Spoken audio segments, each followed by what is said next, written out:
अगर हम टॉप 100 लोगों की लिस्ट देखें जो आज दुनिया में सबसे ज़्यादा वेल्थ है, उसमें से 9 लोग ऐसे हैं जिनका ताल्लुक जो है ना इन्वेस्टमेंट या ट्रेडिंग से है। स्टॉक मार्केट इकोनॉमी को थोड़ा बहुत मिमिक तो करता है, लेकिन असल ये इंडिकेटर है कि आपके मुल्क के जो बिजनेसमैन हैं वो कितना पैसा बना रहे हैं। बाकी दुनिया में जब भी दुकानों में सेल लगती है लोग अंदर जाते हैं, बल्कि रश लग जाता है, चीज़ें उठाते हैं। इधर जो है ना जैसे ही सेल लगती है लोग बाहर आते हैं, बेचने लग जाते हैं, क्योंकि उनको आइडिया नहीं होता। इन्वेस्टिंग का और फाइनेंशियल लिटरेसी का एक और बहुत इंपॉर्टेंट रूल है, the best time to start was yesterday and the second best time is today. एक गाड़ी आई थी पाकिस्तान में, जैको J5 और J7। लोग कैसे उसमें जो है वो लाइनें लगा के जो है वो पे ऑर्डर्स जमा करा रहे थे और बुकिंग करा रहे थे। उसकी जो कंपनी है रिशाद चुनिया पावर, उसमें हमने 3 से 4 महीने पहले उसमें इन्वेस्ट किया हुआ था। तो जब लोग जो है वो जाके गाड़ियाँ खरीद रहे थे, तो हम लोग जो है उसकी जो शेयर प्राइस बढ़ रही थी, हमारे सारे मेंबर्स उसको एन्जॉय कर रहे थे। 2025 में जो एवरेज प्रॉफिट था KSE 100 इंडेक्स का, वो था 51%। और हम लोगों का जो पोर्टफोलियो था उसका रिटर्न आया ऑलमोस्ट 70%। तो जो 30 इयर्स होंगे उसमें हर महीने जब आप 20,000 रुपये सेव कर रहे होंगे, तो टोटल आपकी जो सेविंग है वो होगी 4 करोड़।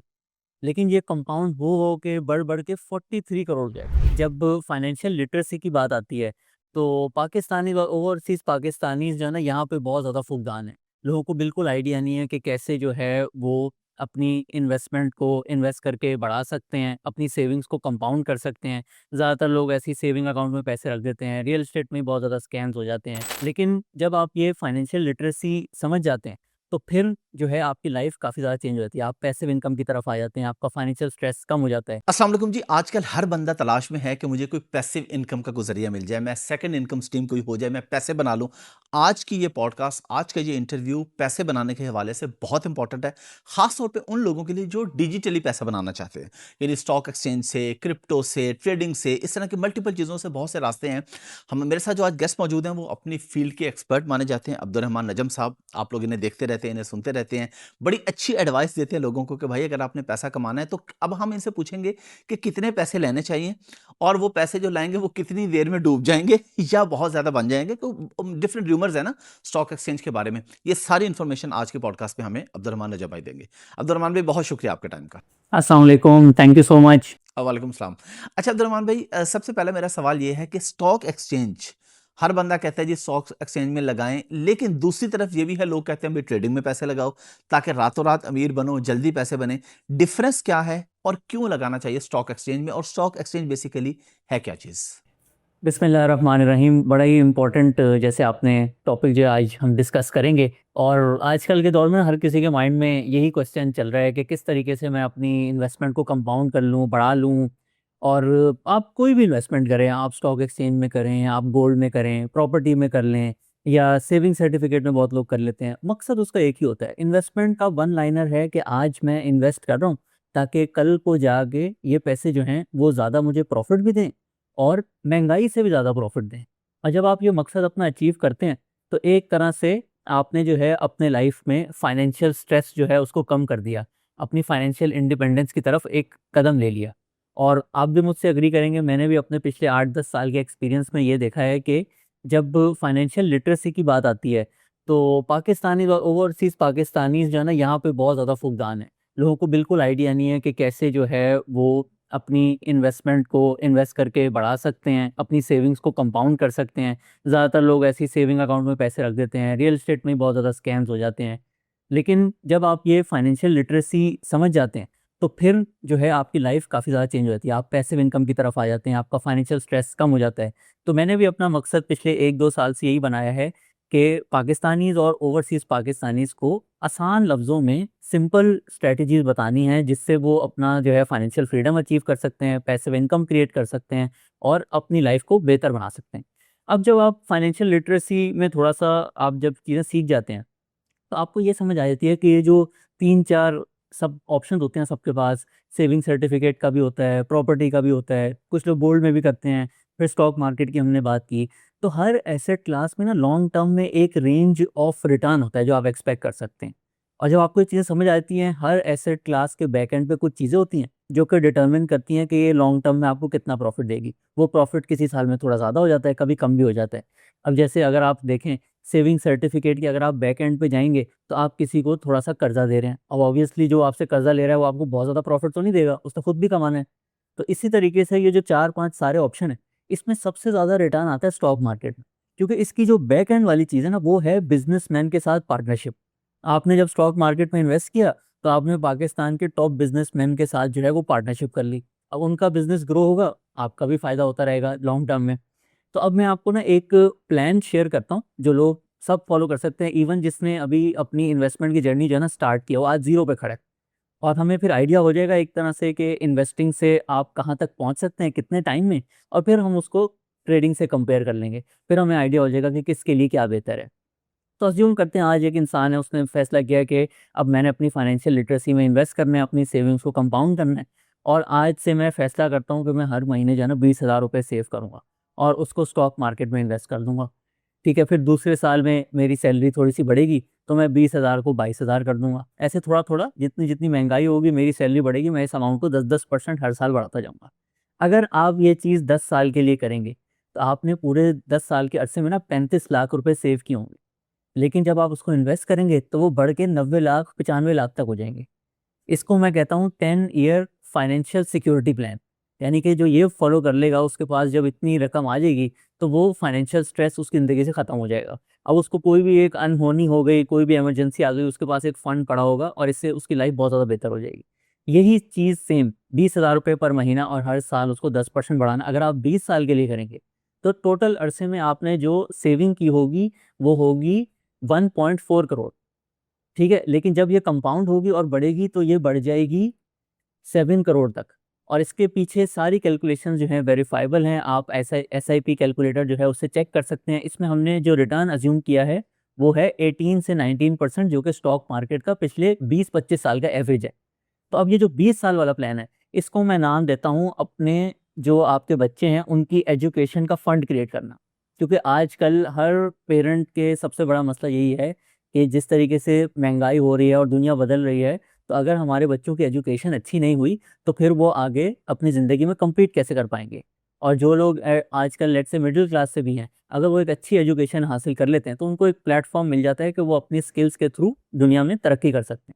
तो ये जो 20 साल वाला प्लान है, इसको मैं कहूँगा एक नॉर्मल सा सेविंग प्लान, जो कि हर कोई फॉलो कर सकता है और अपने बच्चों की एजुकेशन जो है एक अच्छी यूनिवर्सिटी में जो है सिक्योर कर सकता है। सेम चीज़ अगर आप 30 इयर्स के लिए कर लेते हैं, तो जो 30 इयर्स होंगे, उसमें हर महीने जब आप 20,000 रुपए सेव करोगे, तो टोटल आपकी जो सेविंग है वो होगी 4 करोड़। लेकिन ये कंपाउंड हो के बढ़-बढ़ के 43 करोड़ हो जाएगा। इसको मैं नाम देता हूँ एक one generation wealth creation plan, कि एक ही जनरेशन के अंदर आपने जो है कितनी ज़्यादा कंपाउंडिंग करके अपनी लाइफ बदल दी। सो ये है क्रक्स, और ये आपको शो करता है कि इन्वेस्टिंग उन लोगों के लिए नहीं होती जिनके पास बहुत ज़्यादा पैसे होते हैं। इन्वेस्टिंग ज़्यादा उनको फ़ायदा देती है जो कि इसको लंबे अरसे के लिए कंसिस्टेंटली करते रहते हैं। अब इसके साथ-साथ अगर ये हमने अभी एग्ज़ाम्पल बात की ऐसे इंसान के पास जो ज़ीरो से शुरू कर रहा है। किसी के पास अगर ऑलरेडी सरमाया है और अगर वो उसको 18% 19% पे हर साल उसपे प्रॉफ़िट कमा सकता है, तो जब ये कंपाउंड होता है, तो 4 साल में आपके पैसे डबल हो जाते हैं। तो अगर लेट्स से आज किसी के पास 10 लाख रुपए हैं, कोई बिज़नेसमैन है, और बिज़नेसमैन के लिए भी उतना ही ज़रूरी होता है डाइवर्सिफ़िकेशन करना। पाकिस्तान जैसी इकोनॉमी में आप एक बिज़नेस करते हैं, कभी भी उसमें कोई ऊँच-नीच आ सकती है, तो एक पैसिव इनकम आपको भी क्रिएट करनी होती है। इसी तरीके से लेट्स से जो हमारे आईटी के दोस्त हैं, वो उन्होंने कोई अच्छा प्रोडक्ट लॉन्च किया, 5 लाख, 10 लाख कुछ उससे कमा लिया, तो डाइवर्सिफ़ाई कर लेना चाहिए। एक और सोर्स ऑफ इनकम क्रिएट कर लेनी चाहिए। तो अगर आप ये जो 4 साल में पैसे डबल हो रहे होते हैं स्टॉक मार्केट में, इसको थोड़े लंबे अरसे पे सोचें, तो 40 इयर्स में 10 दफ़ा आप पैसे डबल कर लेते हैं। और कंपाउंडिंग का यही मैजिक है कि जब आप 10 दफ़ा पैसे डबल किए, तो वो 2 रेज़ टू द पावर 10 जो है 1000 गुना हो जाता है। तो आप सोचें, अगर कोई एक साथ इन्वेस्टमेंट करता है, उसको भी इन्वेस्टिंग इतना ज़्यादा फ़ायदा देती है, कोई थोड़ी-थोड़ी करके देता है, उसको भी इतना ज़्यादा फ़ायदा देती है। अब हमने इसका समझ लिया थोड़ा-सा इन्वेस्टिंग का, अब हम इसको कंपेयर कर लेते हैं ट्रेडिंग से। अच्छा, जो आप बड़े थिंकर्स की बात सुनेंगे ना, कभी भी आप उनसे कोई सवाल पूछेंगे कि आप मुझे बताएँ कि ये मुझे करना चाहिए कि नहीं? तो वो कहेंगे कि ऑलवेज़ इन्वर्ट। यानी कि अगर मैं उनसे पूछूँगा कि मैंने अमीर कैसे होना है? तो वो कहेंगे आप जाके देखो अमीर लोगों ने क्या किया। कहेंगे बैकवर्ड वर्किंग करेंगे। तो अगर हम टॉप 100 लोगों की लिस्ट देखें, जो आज दुनिया में सबसे ज़्यादा वेल्थ है, उसमें से 9 लोग ऐसे हैं, जिनका ताल्लुक जो है ना इन्वेस्टमेंट या ट्रेडिंग से है। सही है टोटल, बाकी लोगों ने अपने बिज़नेसेस क्रिएट किया और उससे वेल्थ जनरेट की। तो 9 में से 6 जो हैं वो क्लियर लॉन्ग टर्म इन्वेस्टर्स हैं, जिसमें वॉरेन बफेट नंबर 1 पे आते हैं और दुनिया में उनका 5 से छठे नंबर पे नाम आता है। 2-3 जो हैं उनका ताल्लुक ट्रेडिंग से है, 1 से 2 जो हैं वो प्योर ट्रेडर्स हैं, और जो बाकी 1 से 2 लोग हैं वो एक मिक्स ऑफ ट्रेडिंग और इन्वेस्टिंग को फॉलो करते हैं। सेम चीज़ आप पाकिस्तान पे देख लें, अब यही जो इन्वर्जन हम कर रहे हैं ये अगर हम पाकिस्तान पे देखें, तो पाकिस्तान की स्टॉक मार्केट में जो ज़्यादा सक्सेस स्टोरीज़ हैं, आप आरिफ हबीब की देख लें, एकेडी की देख लें, एक और फैमिली है अमीन ताई फैमिली, और अभी थोड़े दिन पहले इनका इंतकाल भी हुआ है, तो my condolences to all their family. ये तीनों लोग जो सक्सेस स्टोरीज़ हैं पाकिस्तान के, ये तीनों वैल्यू इन्वेस्टर्स थे। यानी ये लॉन्ग टर्म इन्वेस्टिंग करते होते थे, कंपनी के बारे में पढ़ते होते थे और फिर उसमें इन्वेस्ट करते होते थे। तो फिर भी और इसके साथ-साथ जो ट्रेडिंग होती है ना, उसमें स्किल्स आपको सीखनी पड़ती हैं। अब ये लॉन्ग टर्म इन्वेस्टिंग सिंपल है, ये जो मैंने आपको बताया ना, इसमें आपको कुछ पढ़ने की ज़रूरत नहीं है, सिर्फ़ आपने डिसिप्लिन के साथ इन्वेस्टिंग करनी है। तो ट्रेडिंग में हमने देखा है कि जब लोग ये स्किल सीखते हैं, उसमें बहुत ज़्यादा आपको डिसिप्लिन चाहिए होता है, आपको टाइम भी थोड़ा-सा देना पड़ता है। तो एक रेशियो है दुनिया में कि 20% लोग सक्सेसफुल हो जाते हैं, 80% ट्रेडर्स जो है ना वो एंड अप लूज़िंग मनी। तो ये इसकी पूरी क्रक्स है। ज़्यादातर लोगों के लिए लॉन्ग टर्म इन्वेस्टिंग बेहतर है, क्योंकि इसमें आप डिफरेंट बिज़नेसेस के अंदर जो है इन्वेस्ट कर रहे होते हैं, डाइवर्सिफ़िकेशन हो रही होती है। लेकिन हो सकता है आपके अंदर वो स्किल्स हों कि आप बहुत अच्छे ट्रेडर भी बन सकते हैं, तो आपको उसको भी एक्सप्लोर करना चाहिए और अपनी पर्सनैलिटी के हिसाब से डिसीज़न लेना चाहिए। आप ट्रेडिंग चूज़ करें या आप इन्वेस्टिंग चूज़ करें, एक चीज़ आप जो है ना समझ लें, और ये फाइनेंशियल लिटरेसी का असूल है कि आपकी जो सैलरी है ना, that is only good for your daily expenses. Wealth जो है ना वो एसेट से बनती है, और एसेट्स जब भी बनेंगे जब आप इन्वेस्टिंग करेंगे और कंपाउंडिंग करेंगे। अच्छा अब्दुलरहमान भाई ये बताएं कि हम सुनते रहते हैं जी पाकिस्तान स्टॉक एक्सचेंज बड़ी ऊपर जा रही है, इंडेक्स ये हो रहा है वो हो रहा है, लेकिन महंगाई बढ़ रही है, गरीब आदमी उसी तरह गुर्बत का शिकार है, वो बल्कि मजीद गुर्बत में जा रहा है।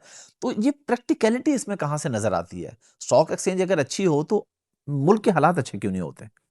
देखिए, स्टॉक मार्केट जो है ना, अब आपने देखना है कि असल में है क्या। ज़्यादातर लोग सोचते हैं कि stock market is an indicator of the economy, ठीक है। अब हम इसको देखें, अगर पिछले 25 सालों में हमारी इकोनॉमी मुश्किल से, अगर आप एवरेज निकालेंगे ना ग्रोथ, तो वो 3.5-4% की बनती है। लेकिन स्टॉक मार्केट जो है पिछले 25 सालों में 1 जनवरी 2001 को 1,500 पे होता था हमारा इंडेक्स, और आज ये तकरीबन 1,60,000 पे है। यानी कि इसने 100 गुना आपके पैसे कर दिए। तो एक इंडिकेटर है इकोनॉमी का, लोग इसमें से देखते हैं कि फ्यूचर इकोनॉमी में कितना कॉन्फिडेंस है। लेकिन असल इंडिकेटर ये है, और ये भी मैंने वॉरेन बफेट से सीखा, कि स्टॉक मार्केट इकोनॉमी को थोड़ा बहुत मिमिक तो करता है, लेकिन असल ये इंडिकेटर है कि आपके मुल्क के जो बिजनेसमैन हैं वो कितना पैसा बना रहे हैं। अगर लॉन्ग टर्म में इकोनॉमी लेट्स से स्टेबल और लो ग्रोथ पे भी चल रही है, लेकिन बिजनेसेस पैसा बना रहे हैं, तो स्टॉक मार्केट ऊपर जाएगी। तो इस वजह से ये एक डाइवर्जेंस है, और इसको आप इस तरीके से भी सोच सकते हैं कि ये मुल्क को उतना ज़्यादा फ़ायदा नहीं दे रही, क्योंकि पाकिस्तान में बहुत ज़्यादा इन्वेस्टर नहीं हैं, सिर्फ 5 लाख इन्वेस्टर हैं, और ये सिर्फ 2.5 लाख होते थे आज से 3 साल पहले। ये तो लास्ट 3 इयर्स में ये 2.5 लाख से बढ़ के 5 लाख हुए हैं। तो आप कह सकते हैं कि इसकी जो पॉजिटिव चीज़ें हैं वो ज़्यादातर लोगों तक नहीं पहुँच रही, लेकिन इसमें हमारा खुद का भी नुकसान है। आपको किसी ने भी नहीं रोका कि आप स्टॉक मार्केट को समझें, इसमें सही तरीके से इन्वेस्टमेंट करें, तो आप भी ये जो 1,500 से 1,60,000 हुआ है इंडेक्स, उससे फ़ायदा पहुँचा सकते थे। देखिए, अब हर मुल्क की डायनामिक्स थोड़ी-सी डिफरेंट होती हैं। पाकिस्तान ना एक लो सैलरी और सैलरी पे हाई टैक्स मुल्क है। ऐसे मुल्क में, और दूसरी साइड पे बिज़नेसमैन बहुत ज़्यादा कमा रहे हैं।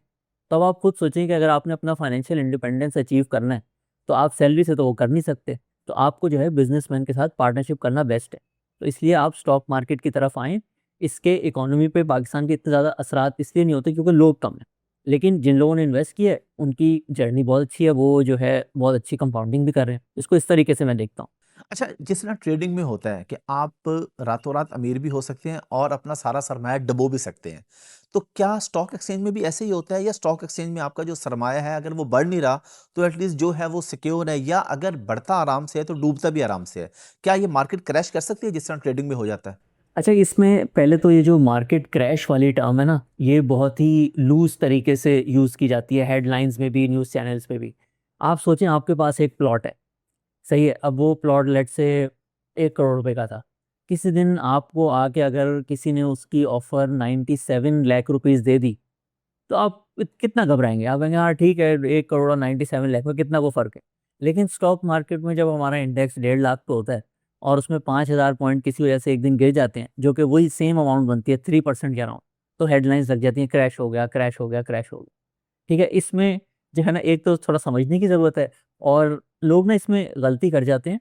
जब भी इस तरह की सिचुएशन हो ना, तो 3 चीज़ों का आपको ख़्याल रखना चाहिए। मैं आपको तीनों चीज़ें समझाता हूँ। एक तो आपने जिस कंपनी में इन्वेस्ट किया हुआ है, उसको आपने कैसे फ़ॉलो करना है। दूसरा, आपने ना बुल मार्केट और बेयर मार्केट के बीच में फ़र्क समझना है। यानी कि लेट्स से कभी अगर बुल मार्केट चल रही है, अच्छे रिटर्न्स आ रहे हैं और कोई मार्केट थोड़ी-सी नीचे आ जाती है, तो वो एक करेक्शन होती है। यानी कि बहुत ज़्यादा स्टॉक मार्केट बढ़ती है, फिर लोग थोड़ी-सी प्रॉफ़िट टेकिंग करते हैं, वो थोड़ी-सी नीचे आ जाती है, उसने फिर से बढ़ना होता है। लेकिन जब बेयर मार्केट होती है, तो वो ट्रेंड जो है कंटिन्यू रहता है। तो आपने करेक्शन और बेयर मार्केट में फ़र्क समझना है। और तीसरा फिर इमोशनल एंगल भी होता है कि आपने अपने इमोशंस को कैसे कंट्रोल करना है। तो फर्स्ट, आपने जिस कंपनी में इन्वेस्ट किया हुआ है, उसमें आप बिल्कुल इससे परेशान ना हों। बहुत ज़्यादा एग्ज़ाम्पल्स हैं स्टॉक मार्केट में कि अगर आपकी वाली जो कंपनी है, अगर उसका बिज़नेस ठीक चल रहा है और स्टॉक मार्केट गिर भी रही है, तो वो थोड़े टाइम के साथ-साथ एक डाइवर्जेंस क्रिएट हो जाती है।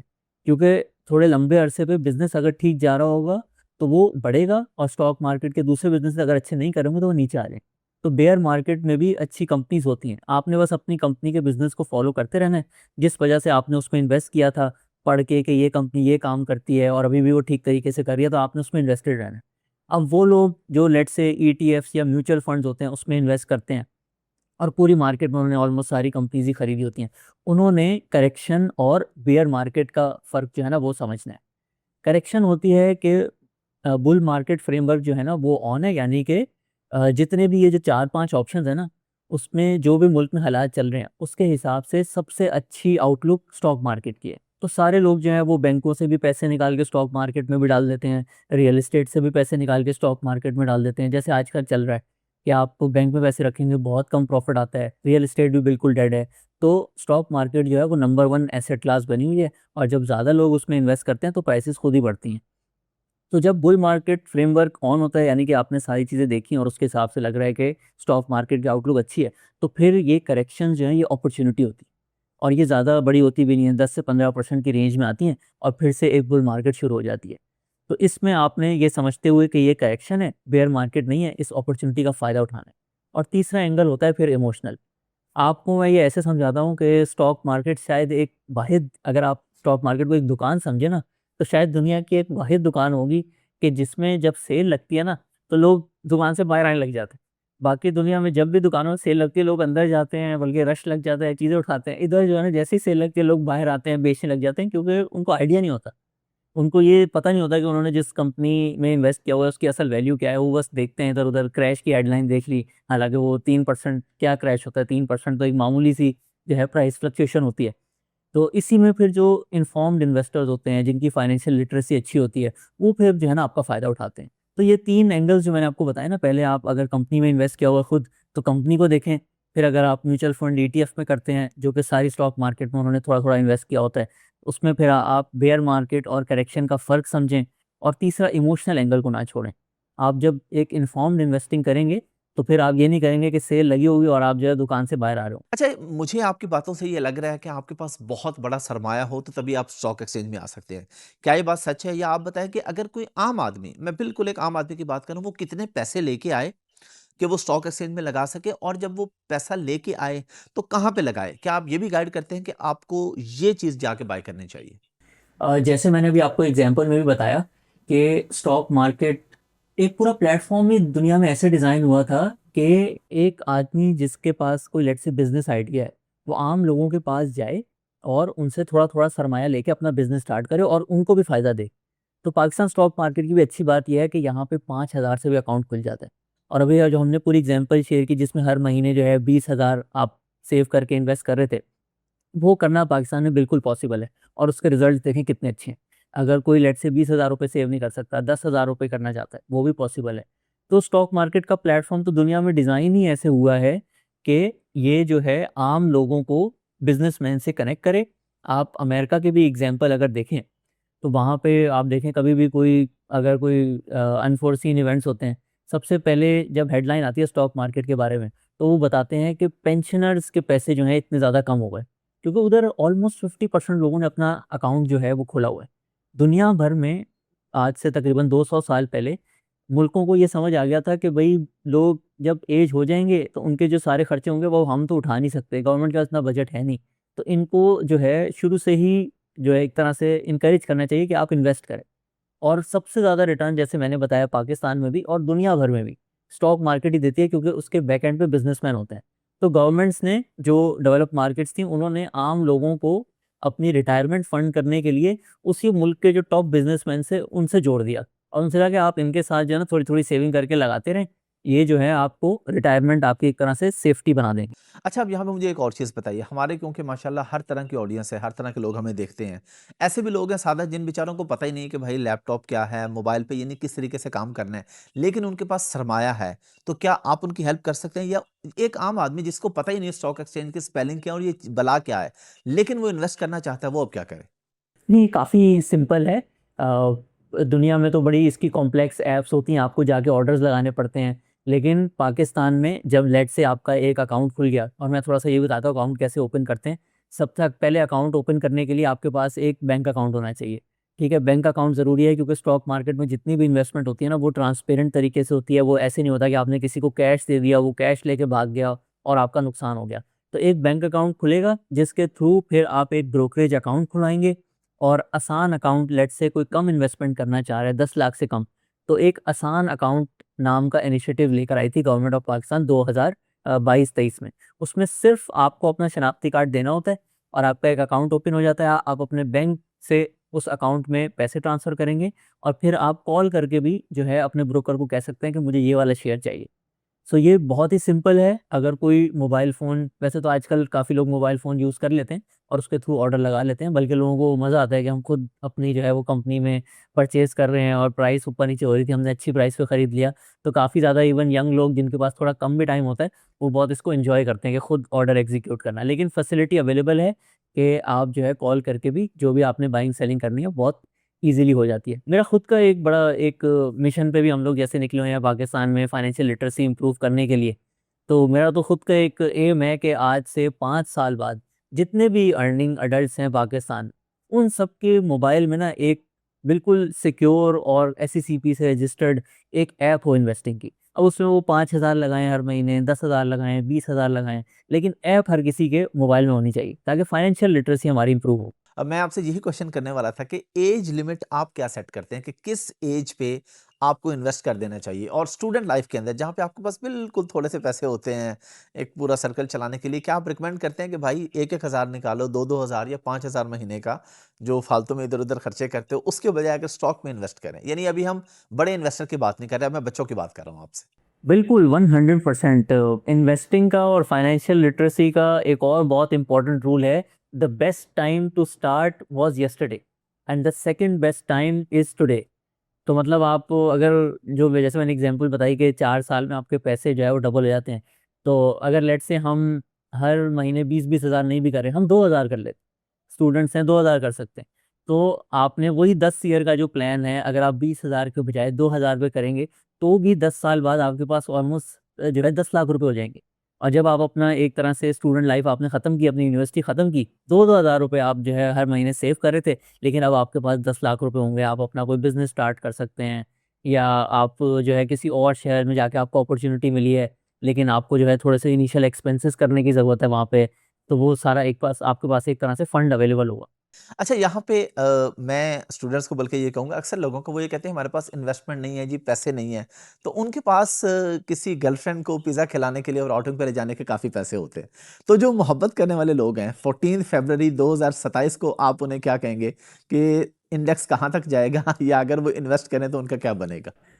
नहीं, जैसे मैंने बताया कि जब बुल मार्केट फ्रेमवर्क ऑन होता है, यानी कि पाकिस्तान में इंटरेस्ट रेट नीचे आ रहे होते हैं, स्टॉक मार्केट जो है एक अट्रैक्टिव एसेट क्लास होती है, रियल एस्टेट भी इतना कोई ख़ास नज़र नहीं आ रहा आजकल, तो इसका रिकॉर्ड है और आप ये खुद भी जाके देखिएगा। 1999 से लेके 2007 पाकिस्तान की एक बुल मार्केट थी और एक जो थी 2009 से लेके 2017। इन सालों के आप एवरेज निकालेंगे जब सारे इंडिकेटर्स ठीक जा रहे होते हैं, तो 1 साल में एवरेज आप 30 से 35% रिटर्न एक्सपेक्ट कर सकते हैं। तो सेम चीज़ अगर आप अप्लाई करें, क्योंकि 14 फ़ेब नेक्स्ट ऑलमोस्ट 1 ईयर का जो है वो फासला है।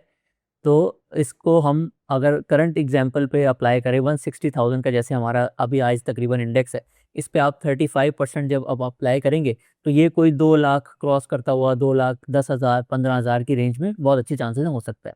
लेकिन इसके लिए आपने फॉलो करते रहना है कि बुल मार्केट फ्रेमवर्क जो है वो इंटैक्ट रहे, पाकिस्तान की इकॉनमी जो है वो स्टेबल रहे, इंटरेस्ट रेट जो है वो बढ़े ना, क्योंकि फिर लोग फिर दूसरी तरफ भी जाना शुरू हो जाते हैं। अच्छा अब्दुलरहमान भाई, कुछ साल पहले हमारा जो इंडेक्स था वो 55,000 पे था, फिर वो तकरीबन 2 लाख के करीब गया और अभी भी 1,60,000 के आसपास है। तो ये इतने सालों में ये इतना ऊपर कैसे गया, और अगले 2-3 साल में आप इसको कहाँ पे देख रहे हैं? अच्छा हाफिज अहमद साहब, अगर इसको मैं आपको ऐसे एक्सप्लेन करूं कि ज़्यादातर जो हमारे सुनने वाले लोग होंगे ना, वो ये सोच रहे होंगे कि स्टॉक मार्केट आज से 2-3 साल पहले तकरीबन 50-55 हज़ार पे होती थी, ठीक है, और आज ये 1.5 लाख से भी ऊपर है।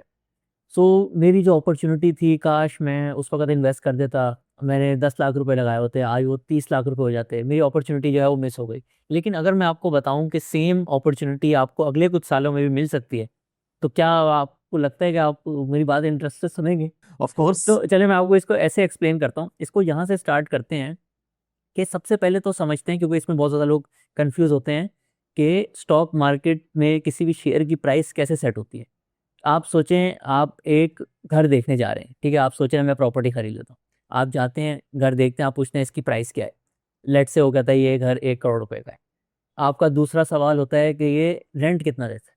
मतलब फ़ौरन आप जो है उसकी प्राइस को लिंक करते हैं कि ये कमा के कितना देगा, ताकि आप अपने माइंड में एक अंदाज़ा लगाएं कि इसकी वैल्यू जो है वो ठीक है प्राइस के हिसाब से या ये महंगा है। तो स्टॉक मार्केट में भी इसी तरीके से करना होता है कि आपने उसकी शेयर की कीमत 100 रुपये हो, 20 रुपये हो, 2000 हो, शेयर अलग अलग किस्म के होते हैं, क्योंकि हर कंपनी में नंबर ऑफ शेयर्स डिफरेंट होते हैं। आपने उसको लिंक करना होता है कि ये हर साल में इसका प्रॉफिट कितना है। तो अब इसको, इस पूरी थिंकिंग को अगर पाकिस्तान के बूम बस्ट साइकिल में लेकर आएँ, तो असल में जो पाकिस्तान का एक जो पूरा बूम साइकिल होता है ना, वो शुरू होता है जब मुल्क के हालात थोड़े ख़राब होते हैं और एक कंपनी लेट से अगर 100 रुपये कमा रही होती है ना एक साल में, तो उसकी कीमत चल रही होती है 400 के आसपास। ठीक है, फिर अगले 8 सालों तक ऑन एवरेज पाकिस्तान का ना बुल साइकिल चलता है। ये 1999 से 2007 तक भी चला था, और 2009 से लेके 2017 तक भी चला था। अब उन 8 सालों में आहिस्ता-आहिस्ता होता क्या है कि 8 साल में, जैसे मैंने आपको बताया, हर कंपनी 18% अपना प्रॉफ़िट बढ़ा रही होती है हर साल। तो उन 8 सालों में 4 दफ़ा कंपनी अपना प्रॉफ़िट जो है वो डबल कर लेती है, 2 दफ़ा डबल कर लेती है, 4 गुना हो जाता है। यानी कि जो कंपनी शुरू में 100 रुपए कमा रही होती है, वो 4 साल बाद 200 कमाती है, और फिर 8 साल बाद 400 रुपए कमाने लग जाती है। इसके साथ-साथ जो वो पी रेशो होता है, जो कि बहुत ज़्यादा गिरा होता है, यानी कि एक चीज़ जो 100 रुपए कमा रही होती है, वो 400 में सिर्फ़ मिल रही होती है, वो आहिस्ता-आहिस्ता बढ़ते-बढ़ते-बढ़ते 12 के करीब चला जाता है। तो जब वो कंपनी 400 रुपए कमा रही होती है 100 रुपए के बजाय, और उसको 4 पी रेशो मिलने के बजाय 12 पी रेशो मिल रहा होता है, तो उसकी प्राइस जो है वो 4800 ऑलमोस्ट 5000 पे पहुँच जाती है। यानी कि जो चीज़ शुरू में 400 की होती है, उसका आहिस्ता-आहिस्ता प्रॉफ़िट भी बढ़ता है, और उस पे जो लोग प्राइस पे कर रहे होते हैं मल्टीपल, वो भी इंक्रीज़ होने की वजह से वो ऑलमोस्ट 10-12 गुना हो जाती है। और अब आप इसको इंडेक्स में भी देखेंगे तो 1999 में हमारा इंडेक्स 1000 का होता था, और वो 2007 में बढ़ते-बढ़ते-बढ़ते 15000 का हो गया। यानी कि वही, उसने मल्टीपल भी इंक्रीज़ हुआ और कंपनीज़ का प्रॉफ़िट भी इंक्रीज़ हुआ। और सेम चीज़ 2009 के अंदर हम लोग ऑलमोस्ट 5000, साढ़े 5000 का इंडेक्स था हमारा, और ये आहिस्ता-आहिस्ता बढ़ते-बढ़ते 55,000 पे पहुँच गया था 2017 में। तो सेम चीज़ को अगर हम इस सिचुएशन में, ये जो साइकिल चल रहा है, इस पे अप्लाई करें और देखें कि अभी हम कहाँ खड़े हैं, और उससे अंदाज़ा लगाएँ कि आगे अपॉर्च्युनिटी है कि नहीं। तो उसको हमने इस बार जब शुरू किया था 2023 में, तो हमारा पी रेशो इस बार 3 पे आ गया था। इस दफ़ा बिल्कुल वो डिफ़ॉल्ट का ख़तरा और रिज़र्व्स बहुत कम हो जाना, उसके साथ-साथ इलेक्शंस की अनसर्टेनिटी, सब कुछ एक साथ आ गया, और साथ-साथ डॉलर भी बढ़ रहा था, तो लोग बिल्कुल जो है बैंकों में पैसे रख रहे थे, डॉलर खरीद रहे थे, स्टॉक मार्केट को बिल्कुल ही लोगों ने बहुत अंडर वैल्यूड कर दिया था। तो हमने शुरू किया एक जगह से जहाँ पे कंपनी प्रॉफ़िट कमाती थी 100 रुपए, और उसकी कीमत चल रही थी 300 रुपए। अब आहिस्ता-आहिस्ता 3 सालों में ये प्रॉफ़िट भी बढ़ गया है, और हम 3 पी रेशो से 7.5 पे आ गए हैं। लेकिन हमने अभी अगले 4 सालों में अगर देखें, तो 7.5 पी रेशो से 12 तक भी जाना है, और साथ-साथ इन 4 सालों में एक एवरेज कंपनी ने जो रिकॉर्ड हमें बता रहा है, उससे अपना प्रॉफ़िट डबल भी कर लेना है। तो प्रॉफ़िट भी डबल होगा, और पी रेशो भी 50% बढ़ना है, तो टोटल अभी भी 300% अपसाइड पाकिस्तान के बुल मार्केट फ्रेम पर ऑन रहने में हो सकती है अगले 4 सालों में। और इसको आपने सिर्फ़ इसमें एक चीज़ ट्रैक करनी है, बाकी सारी चीज़ें जो हैं वो ऑटोमैटिकली डेटा भी आपको शो कर रहा है कि ये रिपीट होता है। आपने सिर्फ़ ये चेक करना है कि बुल मार्केट फ्रेमवर्क जो है वो इंटैक्ट है। यानी कि पाकिस्तान में इंटरेस्ट रेट जो है वो नीचे ही आते रहें, वो ऊपर नहीं जानी चाहिए, वरना लोग बैंकों में सेविंग सर्टिफिकेट की तरफ जो है उनका रुझान चला जाता है।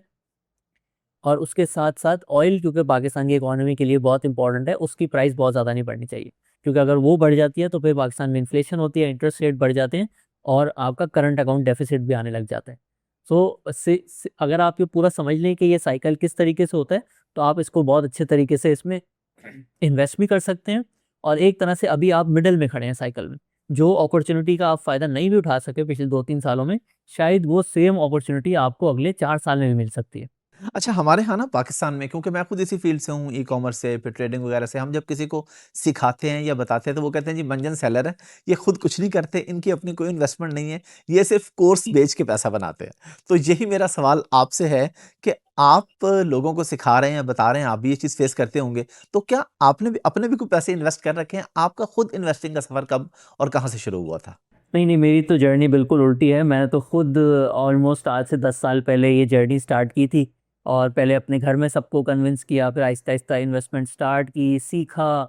2022-23 में जाके जब मेरे पास फुल कन्विक्शन आ गई, तो फिर जाके हम लोगों ने फैसला किया कि फाइनेंशियल लिटरेसी को स्प्रेड करना और लोगों को बताना कि ये कितनी अच्छी एसेट क्लास है। जैसे मैंने आपको बताया, आज से 3 साल पहले सिर्फ 2.5 लाख लोग जो हैं उनके अकाउंट्स होते थे, और अब 5 लाख हैं। तो ये जर्नी मेरे लिए तो रिवर्स है। मेरी खुद की बड़ी कन्विक्शन जो है वो वहाँ से आई कि जब मैं यूनिवर्सिटी से वापस आ गया और मैं इन्वेस्ट कर रहा था, और 2021 और 22 में एक तरह से पाकिस्तान में बेयर मार्केट आ गई। इंडेक्स भी नीचे जाने लग गया और डॉलर जो है वो ऊपर जाने लग गया। तो उस वक़्त मैंने सोचा कि पाकिस्तान में इन्वेस्ट करना चाहिए या बाहर इन्वेस्ट करना चाहिए। बाहर भी बहुत सारे स्टॉक्स हैं और डॉलर में अच्छा रिटर्न देते होंगे। तो मैंने एक पूरा जो है 25 साल का डेटा निकाल के देखा। और ये मैंने वॉरेन बफेट से ही सीखा था कि जब भी आपने किसी इन्वेस्टमेंट को कंपेयर करना हो, तो आपने लंबे अरसे पे करना है। तो जब मैंने 25 ईयर्स का डेटा निकाल के देखा, और उस वक़्त हमारा इंडेक्स बहुत कम होता था, 45,000 के आसपास होता था। तो उस वक़्त भी पाकिस्तान का जो केएससी 100 इंडेक्स था, वो डॉलर टर्म्स में काफ़ी ज़्यादा कंट्रीज़ को बीट कर रहा था। अमेरिका के एस-एंड-पी 500 को भी बीट कर रहा था, और उसके साथ-साथ नैस्डैक को भी बीट कर रहा था, और इंडिया के इंडेक्स को भी बीट कर रहा था, इवन दो हमारी फुल बेयर मार्केट चल रही थी। सिर्फ़ अगर मैं आपको रेफ़रेंस के तौर पे नंबर्स दूँ कुछ, तो अगर हम 1 जनवरी 2001 के पास चले जाएँ, जो कि 25 साल पहले था, तो इस पूरे अरसे में जैसे मैंने बताया कि हमारे इंडेक्स ने तकरीबन कोई 110 टाइम्स प्रॉफ़िट दिया है, और उसमें फिर थोड़ी-सी डिवैल्यूएशन हुई है 5 टू 6 टाइम्स की, तो कोई 15 गुना डॉलर में आपको प्रॉफ़िट दिया है। यही चीज़ अमेरिका के मशहूर ज़माना नैस्डैक ने सेम अरसे में आपको सिर्फ़ 9 टाइम्स प्रॉफ़िट दिया है, और इंडिया ने भी कोई 11 से 12 गुना प्रॉफ़िट दिया है। सो आपको ये शो कर रहा है कि लॉन्ग टर्म में इकोनॉमी भले उनकी बेहतर जा रही होगी, लेकिन पाकिस्तान के बिजनेसमैन जो हैं वो ज़्यादा प्रॉफिट कमा रहे हैं। एक और आपने जैसे बात की ई कॉमर्स की, और हमारे आईटी से रिलेटेड भी बहुत ज़्यादा जो यंग लोग हैं, अच्छा अर्न भी कर रहे हैं, और वो उनका एक एम है कि हम अमेरिका के स्टॉक्स खरीद लें। तो अभी जैसे मैंने आपको इंडेक्स के नंबर्स के थ्रू बताया कि पाकिस्तान में डॉलर रिटर्न ज़्यादा हैं, एक और एग्जांपल मैं आपको बताता हूँ। आप यकीनन इस टर्म से जो है फ़ैमिलियर होंगे, फैंग। अमेरिका में जो 5 बड़ी कंपनीज़ हैं, सारी आईटी से रिलेटेड, टेक से रिलेटेड, फैंग, जिसमें फ़ेसबुक, एप्पल, अमेज़न, नेटफ्लिक्स और गूगल आ जाती हैं। अब ये पाँचों जो है ना, ये पिछले 10 साल की cream of the crop examples हैं। यानी कि लोग कहते हैं कि काश मैंने इसमें इन्वेस्ट कर लिया होता और आज मेरा बहुत ज़्यादा फ़ायदा हो जाता। ये पाँचों कंपनीज़ जो हैं, आप इसका पिछले 10 साल का अगर डेटा देखेंगे, किसी ने जो है आपके $100 को $700 किया है, किसी ने $800 किया है, किसी ने शायद $1000 भी किया है। यानी कि 7 टू लेके 10 टाइम्स तक इन्होंने आपको प्रॉफ़िट दिया है पिछले 10 सालों में, जो कि बहुत अमेज़िंग है। लेकिन पाकिस्तान में जो आईटी कंपनी है, एक फ्लैगशिप कैरियर, पाकिस्तान की number 1 IT exporter, systems limited, उसमें अगर आपने सेम अरसे में इन्वेस्ट किया होता, तो उसने आपके $100 को $1100 की, यानी कि पूरी दुनिया में जो एक टर्म पूरी मशहूर हो गई अमेरिका की 5 कंपनीज़ की, उन पाँचों को पाकिस्तान की एक आईटी कंपनी जो है वो बीट कर रही है। तो इसका पूरा क्रक्स ये है कि पाकिस्तान में दूर से लगता है कि चीज़ें काफ़ी ख़राब हैं, लेकिन यहाँ के बिज़नेसमैन बहुत ज़्यादा अर्न कर रहे हैं। तो लोगों को डाइवर्सिफ़ाई भी करना चाहिए, बिल्कुल, वो भी एक अच्छी अपॉर्च्युनिटी होती है। लेकिन पाकिस्तान में जहाँ-जहाँ अपॉर्च्युनिटी हो ग्रोथ की, अच्छी कंपनीज़ की, उसमें इन्वेस्ट भी करना चाहिए, आपको लॉन्ग टर्म में बड़े अच्छे रिटर्न्स मिलेंगे। और जब ये पूरा डेटा मैंने रिव्यू किया 25 ईयर्स का, पाकिस्तान वर्सेस जो अमेरिका के इंडेक्स थे, इंडिया के इंडेक्स थे, तो उससे मुझे बहुत ज़्यादा कन्विक्शन मिली। उससे पहले मैं भी थोड़ा सा ना डामाडोल हो गया था, लेकिन जब मैंने पूरा डेटा देखा, सब कुछ देखा, और शो हो रहा था कि बुरे टाइम के बाद भी पाकिस्तान में बहुत अच्छी प्रॉफिट है, तो फिर मैंने अपनी इन्वेस्टमेंट जो है ना वो सही फुल ऑलमोस्ट 100% के करीब जो है वो ले गया 2021 और 22 में। और फिर अब देखें, जब कन्विक्शन होती है किस चीज़ को सही तरीके से रिव्यू किया हो, तो फिर उसका रिजल्ट पिछले 2-3 सालों में कितना ज़्यादा आया। हमारा इंडेक्स जो है वो 40,000 से ऑलमोस्ट 160,000 हो गया है, और डॉलर जो है वो ऑलमोस्ट स्टेबल है पिछले 2-3 सालों से। अच्छा, आपने खुद आज तक सबसे ज़्यादा प्रॉफ़िट किस ट्रेड में बनाया और सबसे ज़्यादा लॉस आपने कहाँ पे किया? अच्छा, ये तो मैं जैसे सोच रहा हूँ तो एग्जांपल्स तो बहुत सारी आ रही हैं प्रॉफिट की, क्योंकि पिछले 2-3 सालों में वैसे ही स्टॉक मार्केट बहुत ज़्यादा अच्छी परफॉर्म कर रही है। बट मैं आपसे ना एक ऐसी एग्जांपल शेयर करना चाहूँगा जो मेरे थोड़े से शुरू के दिनों की थी, और वो मेरे क्लोज टू हार्ट भी है, क्योंकि उसमें लर्निंग बहुत ज़्यादा थी।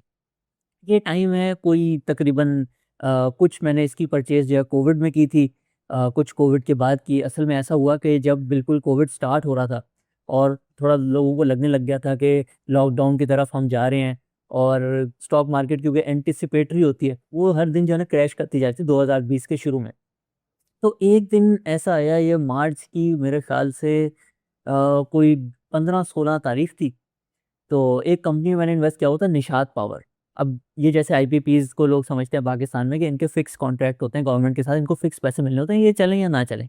तो बाकी सारी कंपनीज़ नीचे जा रही थी, सीमेंट की कंपनी नीचे जा रही थी। मैंने कहा चलो ठीक है, समझ आता है कि शायद सीमेंट का बिज़नेस जो है वो बंद हो जाए 1-2 महीने के लिए, लॉसेस होने लग जाएँ, और जो है सीमेंट बहुत सस्ता हो जाए, इस तरीके से कंपनी को कंटिन्यूअस लॉस हो जाए। लेकिन इसका तो फिक्स कॉन्ट्रैक्ट है गवर्नमेंट के साथ, इसको क्या फ़र्क पड़ता है, अगर 1-2 महीने ये बंद भी रहे।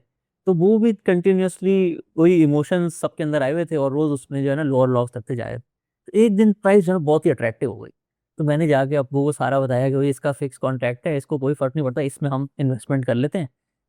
कोविड के बिल्कुल लॉकडाउन से थोड़े दिन पहले। तो उस दिन जाके फिर सारी थोड़ी-सी इन्वेस्टमेंट की, मुझे अभी भी याद है 25 लाख रुपए की उसमें इन्वेस्टमेंट की थी, और जो है वो फिर जैसे ही चीज़ें थोड़ी बेहतर हुई तो वो बढ़ना शुरू हो गया। लेकिन मैंने उसको फ़ौरन सेल नहीं किया। मैंने उस पूरे अरसे में उसको पूरा पढ़ा कि इस कंपनी के पास कितने जो है कैश अवेलेबल है, ये कितना डिविडेंड अनाउंस कर सकती है। उस टाइम में फिर गवर्नमेंट और आईपीपीज़ के बीच में नेगोशिएशंस भी चल रही थी कि कॉन्ट्रैक्ट्स को रीनेगोशिएट करना है। तो फिर इस पूरे 1 से 2 अरसे में, 1 से 2 साल के अरसे में जो है मैंने पूरा सिस्टम समझा पाकिस्तान का, कि बिजली की क्या सिस्टम है, कंपनीज़ को किस तरीके से पैसे मिलते हैं, कौन-सी कंपनी कौन से फ्यूल से बिजली बनाती है। उससे मुझे पूरा आइडिया हो गया कि इस कंपनी की फेयर वैल्यू क्या है। और वो उससे जब भी डीपली डिस्काउंटेड चल रहा था, मैंने उसको पूरा होल्ड किया, और 2022 में जाके जब मैंने उसको सेल किया ऑलमोस्ट डबल प्राइस पे, इसको खरीदा था मैंने कोई ₹20 की एवरेज पे। लेकिन जब सेल किया तो ये 35 से 40 रुपीज़ का था, और उस अरसे में डिविडेंड भी इसने काफ़ी ज़्यादा दिए थे। तो इस पे मैंने ट्विटर पे एक पूरा थ्रेड भी लिखा। मेरी जर्नी शुरू हुई थी ट्विटर से। उधर मैं लिखता होता था कंपनीज़ के बारे में कि मैंने इस कंपनी में इन्वेस्ट किया, या इस कंपनी में इन्वेस्ट करना हो तो आपको ये चीज़ें पता होनी चाहिए। लोग वो बहुत ज़्यादा एन्जॉय करते थे, और वैल्यू इन्वेस्टिंग शायद जो है पहली दफ़ा लोगों ने देखी कि पाकिस्तान में किस तरीके से हो सकती है। पहले सब लोग सोचते होते थे कि ये सट्टेबाज़ी होती है।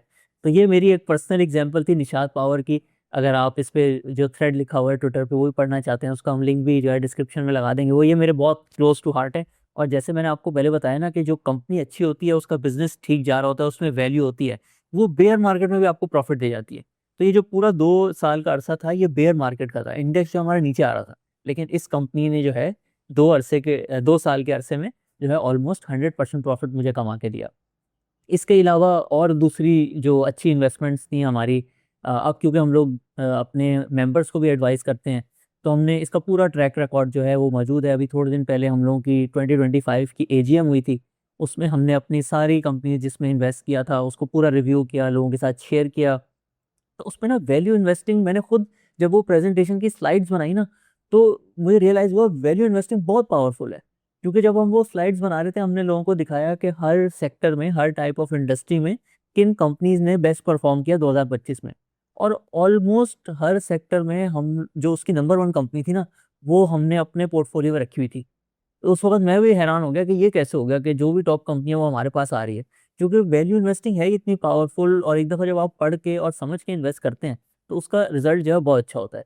तो ये हमारी जो एजीएम है हमारे यूट्यूब चैनल पे मौजूद है, उसकी फुल रिकॉर्डिंग ऑलमोस्ट 2.5-3 घंटे की, उस पर हमने सारा बताया हुआ है।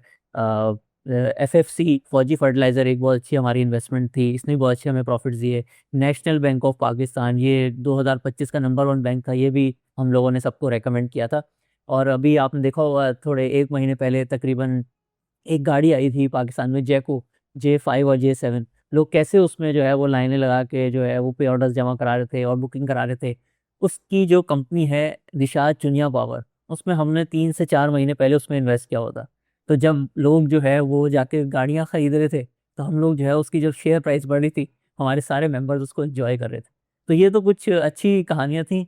आपने जैसे पूछा कोई लॉस की स्टोरी भी जो है वो भी शेयर करनी चाहिए, वो भी बहुत ज़रूरी होती है, वो भी आपकी जो है एक तरह से ग्रोथ में बहुत उसका इम्पोर्टेंट रोल होता है। तो उसमें मेरी आज तक की सबसे ऐसी स्टोरी जिसने मेरी इन्वेस्टिंग को भी थोड़ा-सा चेंज किया, वो भी उसी टाइम की है। 2021 से लेके 2023 तक, और वो है फ्लाइंग सीमेंट की। मैंने 2021 में एक ऐसी कंपनीज़ की ब्रीफिंग्स होती हैं, कंपनीज़ आके बताती हैं कि हम ये प्लांट लगा रहे हैं, क्या हमारी फ्यूचर प्लान्स क्या हैं, उसमें उन्होंने बताया कि आज हमारी कैपेसिटी 1 मिलियन टन की है और हम जो है इसको 4 मिलियन टन पे लेके जा रहे हैं, हमारा प्लांट जो है ना ऑनलाइन आने वाला है। अब मैं नया था, मैंने उनकी बात पे यकीन कर लिया, तो और फिर मैंने उसमें इन्वेस्ट कर दिया ये सोच के कि बहुत जल्द ये कंपनी तो 4 मिलियन टन की हो जाएगी और इनका प्रॉफिट जो है बहुत ज़्यादा होगा। लेकिन फिर काफ़ी अरसा गुज़र गया, 2021 गुज़र गया, 22 गुज़र गया, वो प्लांट आ ही ना कोई डिलेज़ आते जाते हैं। मुझे याद है 2021 में हम लोग ना कराची से लाहौर शिफ्ट हो रहे थे। तो मेरी आखिर में ड्यूटी लगी फैमिली की तरफ से कि आखिर में आपने जो थोड़ा बहुत सामान घर का रह गया उसको पैक करवा के लॉजिस्टिक्स वाली कंपनी को दे के फिर आपने लाहौर आना है। तो उन्हीं दिनों में जो है इस कंपनी की एजीएम थी। अब ये कंपनी जो है ना रेगुलरली अपनी कॉर्पोरेट ब्रीफिंग्स नहीं करती होती थी हर 3 महीने। तो साल में 1 ही मौका मिलता था कि अगर आपने उनसे बात करनी है और पूछना है कि आगे क्या आउटलुक है। तो मुझे याद है मैंने वो पैकिंग जो है ना जल्दी-जल्दी करवाई ताकि मैं जो है ना वो टाइम से उस एजीएम में पहुँच सकूँ। इतना मेरा जो है ना उस कंपनी से लगाव हो गया था। तो बिल्कुल 1 दिन पहले एजीएम से रात के 1 बजे मैं लाहौर पहुँचा, अगले दिन सुबह-सुबह एजीएम में गया। तो उस पूरी जर्नी में उसमें मुझे लॉस भी हुआ, लेकिन मैंने ये सीखा और ये जो नए रिटेल इन्वेस्टर्स हैं ना, ये एक बहुत बड़ी गलती करते हैं। कोई भी कंपनी कोई अनाउंस कर देती है कि हम ये प्रोजेक्ट करने जा रहे हैं और वो जो है उसमें इन्वेस्ट कर लेते हैं। उसकी प्राइस भी बड़ी होती है क्योंकि वो एक लाइमलाइट में आई होती है, एक तरह से talk of the town company बनी होती है। और 50% कंपनीज़ जो हैं, वो एक तरह से सिर्फ़ अनाउंसमेंट्स कर रही होती हैं और एक्चुअल में कोई काम नहीं कर रही होती। और जो बाकी 50% कंपनीज़ होती हैं, वो काम कर रही होती हैं, लेकिन जिस स्पीड से उनकी प्राइस बढ़ गई होती है और फिर जब वो एक्चुअल में उसको इम्प्लीमेंट करने जाते हैं, रियलिटी में वो सारे प्रोजेक्ट्स लगा रहे होते हैं, तो उसमें जो डिलेज़ आते हैं या अगर कोई बहुत बड़ा कॉन्ट्रैक्ट मिल गया होता है, उसमें कोई डिलेज़ आ जाते हैं, तो वो जो डिले होता है ना, वो एक तरह से प्राइस बहुत ऊपर गई होती है और फिर प्राइस जो है वो नीचे आने लग जाती है। तो ये एक लेसन भी है रिटेल इन्वेस्टर्स के लिए, जो मैंने खुद भी सीखा कि जो भी ऐसी कंपनी हो जो सिर्फ़ अनाउंसमेंट पे चल रही हो, उसमें आपने इन्वेस्ट नहीं करना। जब आप एंटर होते हैं ना, तो आपको इस तरह की खबरें बहुत मिलती हैं आस-पास से। आपका ब्रोकर बताता है, आपके दोस्त बताते हैं, इस कंपनी में कर लो, ये बहुत तेज़ी से ऊपर जा रही है, ये करने लगे हैं और ये प्रोजेक्ट अनाउंस हो रहा है। तो रियलिटीज़ को देखते हुए और ये देखते हुए कि कुछ कंपनीज़ सिर्फ़ अनाउंसमेंट्स पे चल रही होती हैं, आपने इन कंपनीज़ में इन्वेस्ट नहीं करना। Talk of the town companies जो है ना, वो बहुत उनका चांस होता है कि वो ट्रैप भी बन जाती हैं, ट्रैप ऑफ द टाउन भी बन जाती हैं। लेकिन अच्छी बात ये हुई, क्योंकि मैं साथ-साथ सीख भी रहा था इस पूरे एक्सपीरियंस से। तो हुआ ये कि खुद पर्सनली तो मुझे इस कंपनी में लॉस हुआ। लेकिन जब हमने अपनी एडवाइज़री सर्विस शुरू की, उसके कुछ ही महीनों बाद मुझे लोगों ने बताया कि अब ये प्लांट जो है ना, ये फाइनली ऑनलाइन आने वाला है। तो अब लेकिन मेरा तो पुराना एक्सपीरियंस ठीक नहीं था। मैंने कहा ये जुमला तो मैंने 5 दफ़ा पहले भी सुना हुआ है। तो लेकिन मैंने उसको बहुत ज़्यादा डबल चेक किया, पूरा चेक किया इंडस्ट्री के लोगों से कि वाक़ई में ये प्लांट चल रहा है कि नहीं, क्योंकि अगर चल रहा है तो फिर तो काफ़ी ज़्यादा इससे जो है फ़र्क आएगा। एकदम से एक बहुत बड़ा प्लांट ऑनलाइन आ रहा है।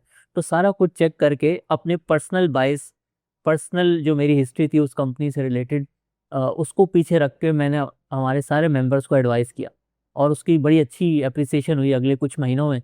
सब जो है वो मैसेजेस करते होते थे कि आपने बड़ी ज़बरदस्त कंपनी ढूँढी और इसने हमें बड़ा कम टाइम में अच्छा प्रॉफ़िट दिया।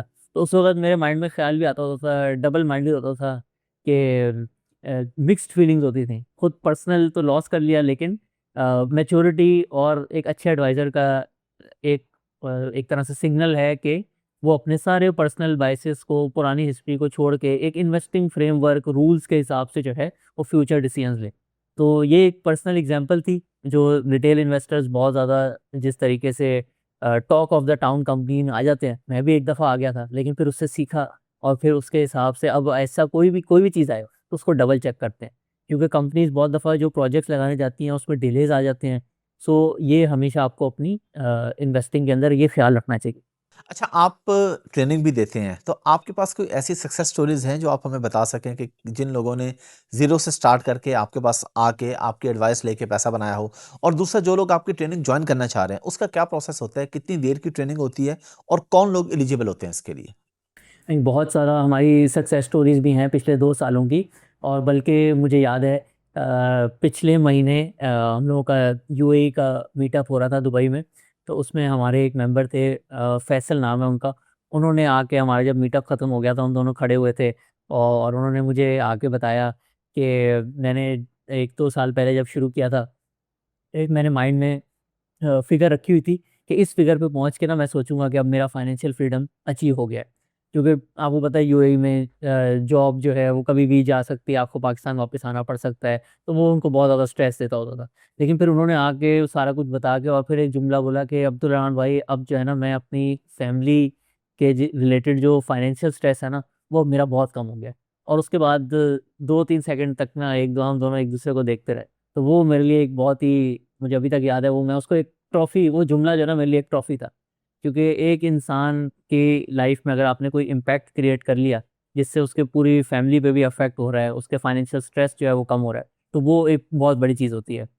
हम लोग बहुत ज़्यादा इस पे ट्रेनिंग्स भी कराते हैं, बल्कि हमारा तो मिशन है कि पाकिस्तान में फाइनेंशियल लिटरेसी जो है उसको इम्प्रूव किया जाए। मैं तो अपने यूट्यूब चैनल, जिस पे हम लोग कंपनीज़ की वीडियोज़ और लोगों को ये बूम बस्ट साइकिल के बारे में बताते रहते हैं, उसको भी एक ट्रेनिंग जो है ना वो समझता हूँ। लेकिन आई थिंक आप जैसे स्ट्रक्चर्ड ट्रेनिंग जो हम लोग प्रोवाइड करते हैं उसकी बात कर रहे हैं, तो उसके अंदर इन्वेस्टिंग मास्टर क्लास भी हम लोग कराते हैं और एडवाइज़री सर्विसेज़ भी देते हैं। इन्वेस्टिंग मास्टर क्लास एक पूरा 3 से 4 महीने का कोर्स है, जिसको मैंने बिल्कुल ऐसे डिज़ाइन किया है कि जैसे समझे मैं अपने एक छोटे भाई को पूरा एक्सप्लेन कर रहा हूँ, या फिर मैंने जब शुरू किया था 6-7 साल पहले, तो मैं किस तरीके से जो-जो चीज़ें सीखता, तो मैं फ़ास्ट ट्रैक बेसिस पे सब कुछ मुझे समझ आ जाता। इसके अंदर हम लोग बूम बस्ट साइकिल में कैसे समझना है कि बुल मार्केट ऑन है या बेयर मार्केट का टाइम आने वाला है, इस पे बहुत ज़्यादा फ़ोकस करते हैं।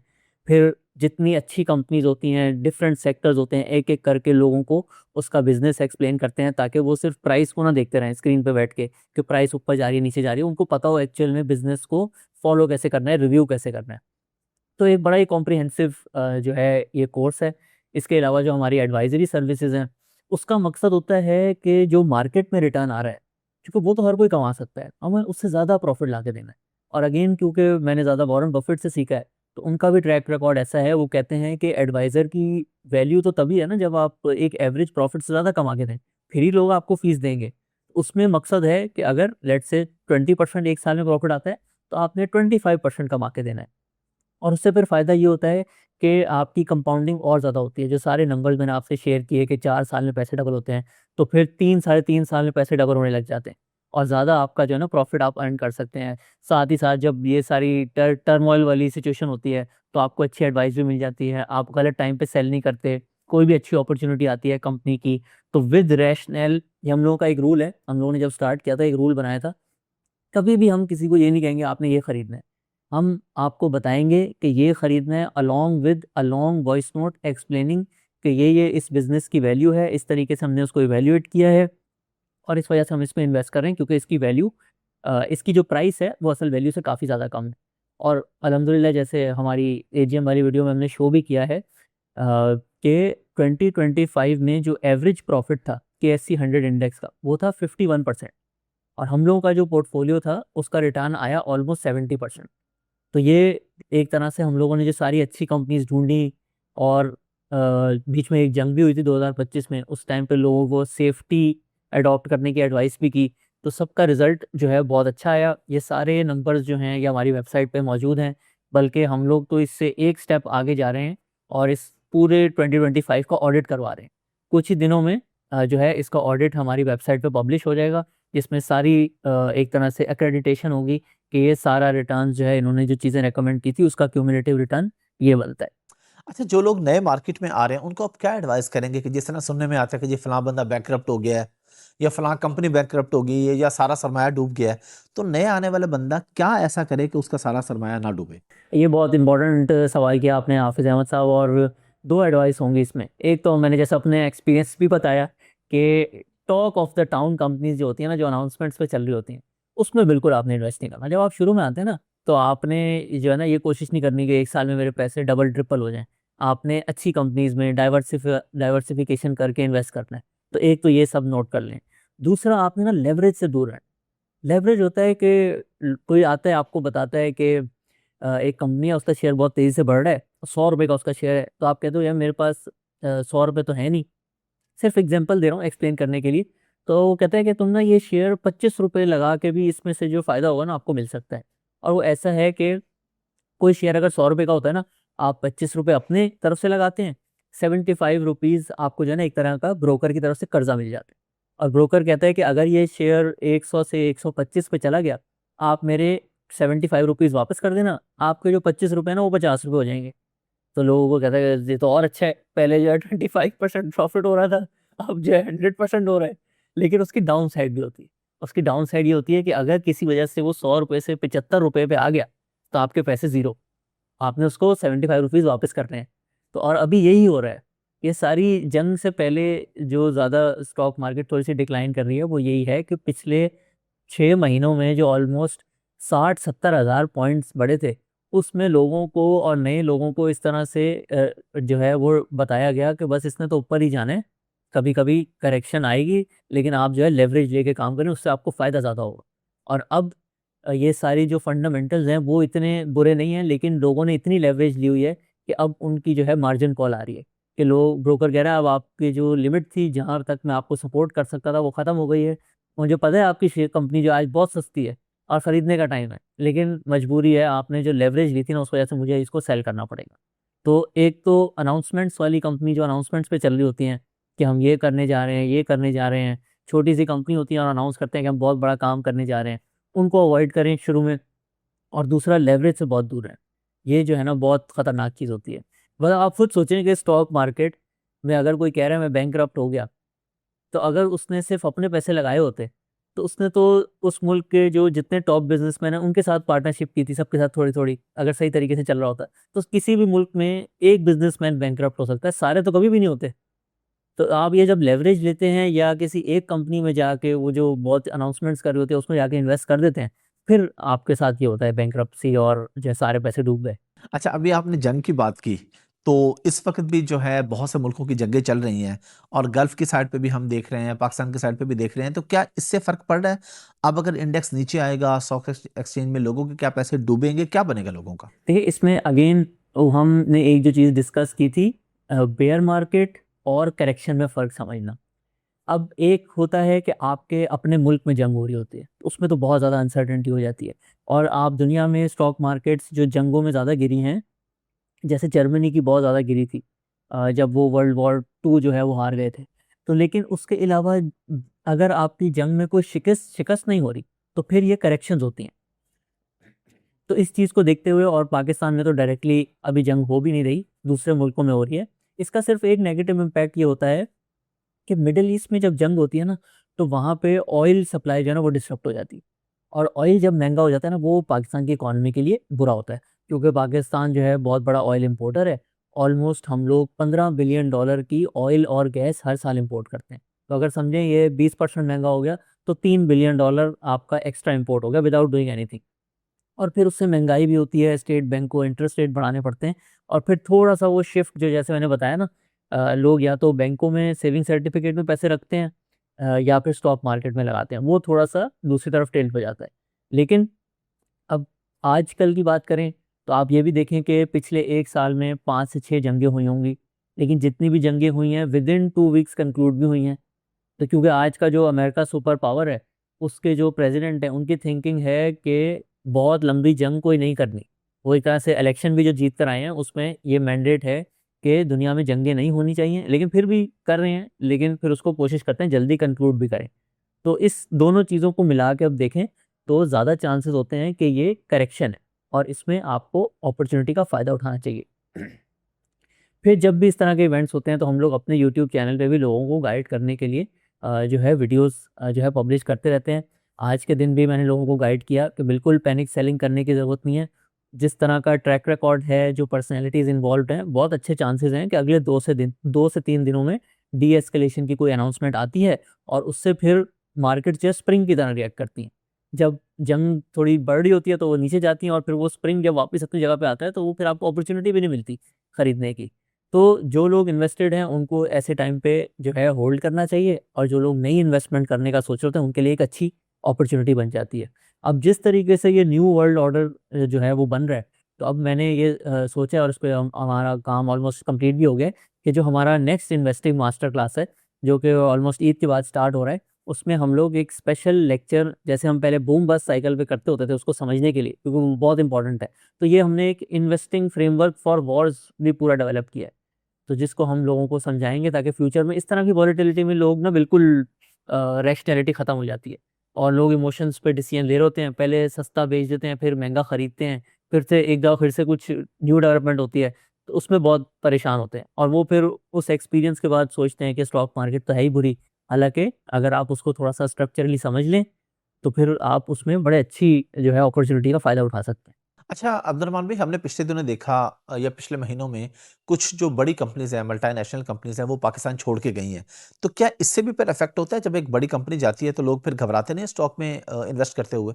और दूसरा, अगर अभी लोग इन्वेस्ट करें, तो कोई-सी टॉप की अगर आप मुझे 2-3 कंपनीज़ बताएँ कि यहाँ पे जाके इन्वेस्ट कर दें?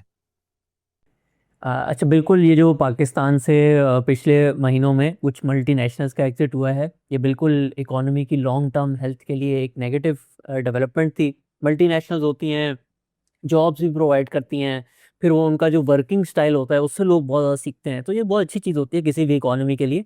इसका जो है लोगों का छोड़ के जाना, कंपनीज़ का छोड़ के जाना, ये बहुत नेगेटिव डेवलपमेंट थी। लेकिन इसके साथ-साथ आपको ये भी समझना चाहिए कि जब इस डेवलपमेंट को आप इन्वेस्टिंग वाले लेंस से देखेंगे, तो इन्वेस्टिंग में जो है हर कंपनी का एक पी रेशो होता है। यानी कि अगर वो ₹100 कमा रही होती है, तो वो किस प्राइस पे जो है उसका शेयर चल रहा है। अब बाकी मुल्कों में अगर आप देखेंगे ना, जिधर ये सारे प्रॉब्लम्स नहीं हैं, अमेरिका में, इंडिया में, तो अगर कंपनी ₹100 कमा रही होगी ना, उसकी प्राइस चल रही होती है 2000, 2500, यानी कि 20 गुना, 25 गुना। और जो सारे इस तरह के मुल्क होते हैं जिधर ये प्रॉब्लम्स होती हैं, जिधर बूम बस्ट साइकिल होता है, जहाँ जो है रिज़र्व्स इतने ज़्यादा नहीं होते, जिनकी इकोनॉमी थोड़ी फ्रेजाइल होती है, उनका पी रेशो वैसे ही 8 से 12 की रेंज में होता है। तो पाकिस्तान के केस में ये जो डेवलपमेंट है मल्टीनेशनल्स की, वो ऑलरेडी एक तरह से प्राइस्ड इन है। अगर हमारी इकोनॉमी में ये सब प्रॉब्लम नहीं होते, तो हम जो है वो 20 पी रेशो पे चल रहे होते। दूसरा एंगल इसका ये है कि जब ये सारी मल्टीनेशनल्स ने जब एग्ज़िट किया है, तो इनके जो एग्ज़िट इंटरव्यूज़ हुए हैं गवर्नमेंट के साथ, एसआईएफसी के साथ, तो उसमें जो रीज़न उन्होंने बताया है, वो ये बताया कि पाकिस्तान में टैक्स रेट बहुत ज़्यादा है, और दूसरा पाकिस्तान में ईज़ ऑफ डूइंग बिज़नेस जो है ना, वो बिल्कुल ख़राब है। तो इन दोनों चीज़ों में से एक जो टैक्स रेट है, वो एक अपॉर्च्युनिटी बनने जा रही है। और वो ये कि पूरा आईएमएफ के साथ प्लान भी शेयर हो चुका है कि सुपर टैक्स को थोड़ा-सा कम करना है और जो कॉर्पोरेट टैक्स रेट है उसको थोड़ा-सा कम करना है। तो जो टोटल अभी 39% है, अगले बजट में बहुत ज़्यादा चांसेज़ हैं कि ये कोई 35% के अराउंड जो है ये आ जाएगा। तो इससे फिर क्या होता है, जो स्टॉक मार्केट पे लिस्टेड कंपनीज़ हैं, अगर लेट्स से वो टैक्स से पहले ₹100 कमा रही थी, तो अभी उनका प्रॉफ़िट बनता है ₹61, ₹39 जो टैक्स में चला जाता है। लेकिन बाद में वो बनेगा 65, और सारे जो शेयर की प्राइस होती है वो प्रॉफ़िट आफ्टर टैक्स के हिसाब से ही होती है। तो ये जो डेवलपमेंट हुई है, वो जो कंपनीज़ जो रह गई हैं स्टॉक मार्केट में, लोकल कंपनीज़, क्योंकि गवर्नमेंट को रियलाइज़ हो रहा है टैक्स रेट बहुत ज़्यादा है, उनके लिए एक मज़ीद जो है एक ट्रिगर प्रोवाइड करेगी नेक्स्ट बजट में। और ये एक इससे स्टॉक मार्केट को और ज़्यादा फ़ायदा होगा कि उसमें जो कंपनीज़ हैं, उनका सिर्फ़ टैक्स रेट कम होने की वजह से ही वैल्यू बढ़ जाएगी। अच्छा अब्दुलरहमान भाई, नॉर्मली ये होता है कि जब आप किसी के फ़ैन होते हैं या आपका कोई आइडियल होता है, चाहे वो बिज़नेस हो या किसी भी फ़ील्ड में, तो आपकी ख़्वाहिश होती है कि आप उसको मिलें या उसके पास जाएँ या उसका कोई इवेंट अटेंड करें। तो वॉरेन बफ़ेट की आप बहुत बात करते हैं, तो क्या कभी आपने उनकी कोई कॉन्फ्रेंस अटेंड की है या कभी कोई मुलाकात हुई है? मैंने वॉरेन बफेट की एजीएम से ही जो है अपनी सारी लर्निंग शुरू की थी, और 1994 से लेके हर एजीएम तकरीबन 5 घंटे की होती है। लेटेस्ट तक जो है सारी सुनी है, तो ऐसा तो कभी-कभी लगता है कि मुलाकात हुई है। लेकिन पिछले साल प्लान था कि इनकी एजीएम होती है मई के पहले सैटरडे को। तो पिछले साल पूरा प्लान था जाने का, लेकिन क्योंकि ये पाकिस्तान और इंडिया की टेंशन चल रही थी, तो मैंने उसको पोस्टपोन किया ताकि हम अपने सारे मेंबर्स को सही तरीके से एडवाइस कर सकें। इस साल पूरा प्लान है 2 मई को 2026 को इनकी ओमाहा में एजीएम होती है, तो पूरा प्लान है जा उसको अटेंड करने का।